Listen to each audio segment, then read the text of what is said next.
नमस्कार दोस्तों यूक्रेन के अंदर जो युद्ध उभर के आ रहा है उसकी वजह से वहां पर न्यूक्लियर ब्लास्ट होने का या फिर न्यूक्लियर वेपन के यूज होने का खतरा बहुत ज्यादा मंडरा रहा है। कैसे?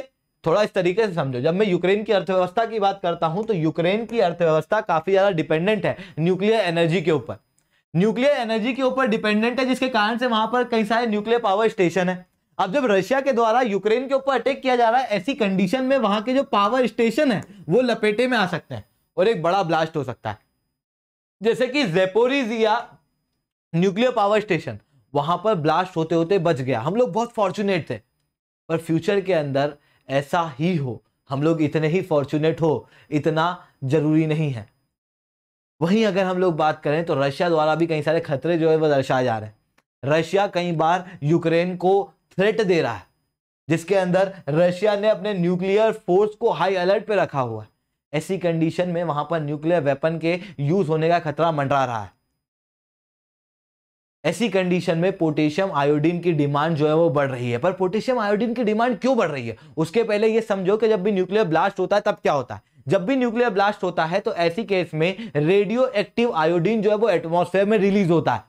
ये जो रेडियो एक्टिव आयोडीन है उसे हम लोग सांस के अंदर लेते हैं और वो एब्जॉर्ब कर लेता है हमारी थायराइड ग्लैंड और हमारे लंग्स, जिसकी वजह से कैंसर होने के चांसेस होते हैं। इवन जो थायराइड ग्लैंड है वो हमारी बॉडी के अंदर कई सारे फंक्शन के लिए रिस्पॉन्सिबल होती है, जैसे कि हमारी बॉडी का मेटाबॉलिज्म पूरा इसी की वजह से चलता है।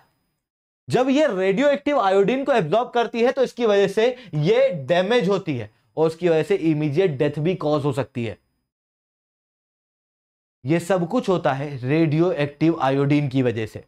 पर इस रेडियो एक्टिव आयोडीन से बचा जा सकता है with the help of potassium iodine pill. कैसे, वो हम लोग समझेंगे, बट उसके पहले SRC10 टेलीग्राम ग्रुप को ज्वाइन कर लो। क्लास की अपडेट PPT PDF आपको यहाँ पर मिल जाएगी। इसके अलावा रोज सुबह 8 बजे हिंदू एनालिसिस की क्लास में द्वारा लाइव ली जाती है, आप वहां पर ही मेरे साथ में जुड़ सकते हो। और अगर आप लोगों को अनअकैडमी पर सब्सक्रिप्शन लेना है तो इट्स हाई टाइम, आप लोगों को कोड यूज करना है SRC10, जिसके बाद आपको 20% तक का डिस्काउंट जो है वो मिल जाएगा।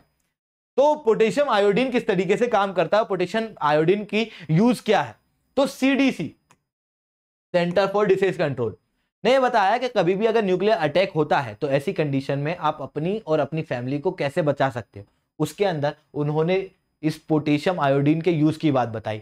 इवन वर्ल्ड हेल्थ ऑर्गेनाइजेशन ने भी ये कहा कि रेडियो एक्टिव आयोडीन को ब्लॉक करने के लिए पोटेशियम आयोडाइड जो है वो काफी काम आ सकता है। अब ये पोटेशियम आयोडाइड किस तरीके से काम करता है थोड़ा वो समझो। पोटेशियम आयोडाइड की जब मैं बात करूं तो आपकी जो थायराइड है वो जब रेडियो एक्टिव आयोडीन को एब्जॉर्ब करेगी तो उसके बाद में वो डैमेज होगी। पर आपकी जो थायराइड है उसको नहीं पता रेडियो एक्टिव आयोडीन और स्टेबल आयोडीन में डिफरेंस क्या होता है, वो बस आयोडीन को एब्जॉर्ब करती है।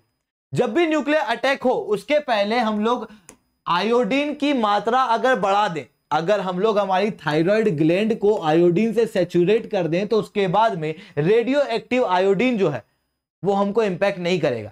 पोटेशियम आयोडाइड जो है Ki, जिसे हम लोग रिप्रेजेंट करते हैं Ki से, पोटेशियम आयोडाइड जो है वो एक सोर्स है स्टेबल आयोडीन का।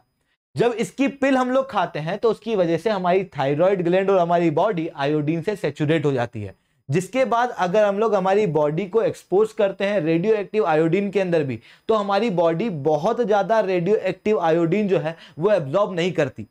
हालांकि ये 100% तक बॉडी को नहीं बचाएगी, पर फिर भी बहुत हद तक बॉडी को रेडियो एक्टिव आयोडीन से बचा लेती है, उसके नेगेटिव इंपैक्ट से बचा लेती है। पर ये जो दवाई है ये केवल 24 घंटे तक ही काम कर पाती है बहुत अच्छे से। पोटेशियम आयोडाइड जो है वो बाकी सारे सॉल्ट से अलग है क्योंकि इसके अंदर आयोडीन की मात्रा ज्यादा होती है, इस कारण से इसके यूज की बात की जाती है, दूसरे किसी सॉल्ट की बात नहीं की जाती।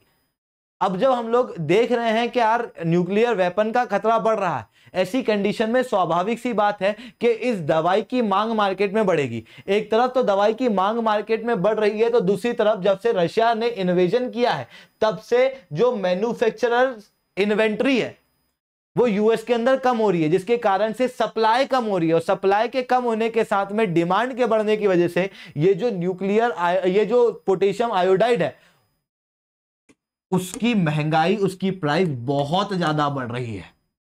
इवन ये अब बच्चों के लिए भी निकाली जा रही है और इसके अंदर नए नए डेवलपमेंट जो है वो देखने को मिल रहा है।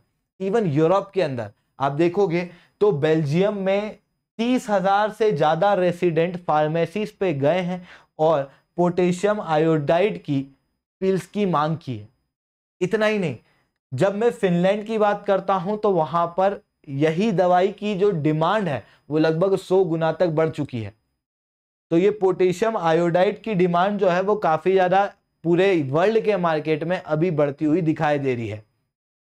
पर इस दवाई को खाना कैसे, इस गोली को खाना कैसे होता है? इस गोली को खाने का तरीका ये होता है कि जब अटैक हो उसके पहले, उसके 24 घंटे के पहले पहले आपको ये दवाई खानी होती है। पर आप ऐसा नहीं कि रोज ये दवाई खा रहे हो। अगर ये दवाई रोज खाओगे तो उसके नेगेटिव इंपैक्ट बहुत ज्यादा होते हैं। इवन अगर आप ये दवाई रोज खा रहे हो तो आपकी बॉडी की कैपेसिटी आयोडीन के लिए बढ़ जाएगी, और जब आप एक्चुअल में रेडियो एक्टिव आयोडीन के अंदर जाओगे, उसके अंदर एक्सपोज होगे, तो ये दवाई बहुत ज्यादा इफेक्टिव नहीं होगी। इस कारण से जिस दिन अटैक हो जस्ट उसी दिन आप लोग ये दवाई खाओ तो उससे काफी ज्यादा इंपैक्ट हो सकता है। ठीक है, ऐसा कई सारे लोगों का मानना है। तो दोस्तों आज के लिए इतना ही। लेक्चर अच्छा लगा हो तो लाइक करो, लेक्चर बहुत अच्छा लगा हो तो नीचे SRC10 कमेंट करो। अगर आप लोगों को अनअकैडमी के ऊपर सब्सक्रिप्शन लेना है तो आप SRC10 कोड का यूज कर सकते हो, जिसके बाद में आप लोगों को पर्सनली 1-on-1 मेंटरशिप मेरे द्वारा मिलेगी। अगर आप लोगों को अनअकैडमी पे सब्सक्रिप्शन लेना है तो जाइए सब्सक्राइब कीजिए। कोड क्या यूज करोगे दोस्तों? SRC10। अभी 20% तक का डिस्काउंट अवेलेबल है। साथ में सिविल सर्विस चैंपियनशिप अनअकैडमी द्वारा ऑर्गेनाइज की जा रही है 27 मार्च को। लगभग 15 करोड़ रुपए तक के प्राइजेस आपको मिलेंगे, तो आप लोग इसके अंदर भी इनरोल कर सकते हो। और कोड जो यूज करोगे वो है SRC10, जिसके बाद में आपके लिए स्कॉलरशिप टेस्ट बिल्कुल फ्री ऑफ कॉस्ट हो जाएगा। तो चलिए आज के लिए इतना ही। जय हिंद, जय भारत।